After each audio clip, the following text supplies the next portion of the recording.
What you see here is $10,000 on the table. You can take this money as a loan, but I will charge you a little bit of interest rate. Like most people, you take the money and you go buy a nice car. But in 10 years, it's time to pay me back. And because of interest rates, now you owe me $20,000 and not 10. You will say, I don't have money to give you. And if you don't, I take your car and a piece of your house.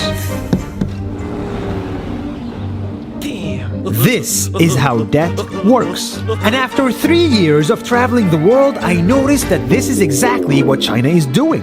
For example, take the small island nation of Sri Lanka. This developing country needs money and China has a lot of it. So Sri Lanka took billions of dollars in Chinese loans. It was easy money just there to be taken. And with that, they built skyscrapers, highways, airports, and shipping ports. The country grew and prospered.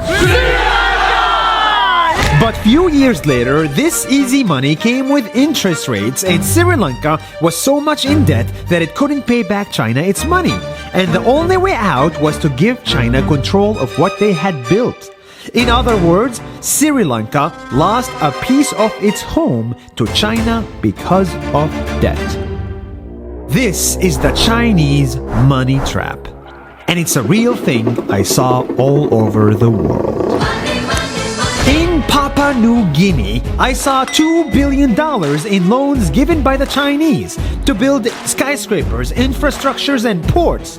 But there is no way this remote developing country can pay it back or its interest rate, and the only way out is to give China control of the country. In the Maldives, Pakistan, Malaysia, Laos, Kazakhstan, Mongolia, Egypt, Kenya, and South Africa, the same thing is happening, and many countries are struggling to pay back Chinese loans. If you look closely, all these infrastructure projects like highways, ports, and bridges connect to China through the sea or through the land to form something far bigger, far more powerful than just a bridge. A new Silk Road. The world is already made by China, and I think slowly it will be owned by China.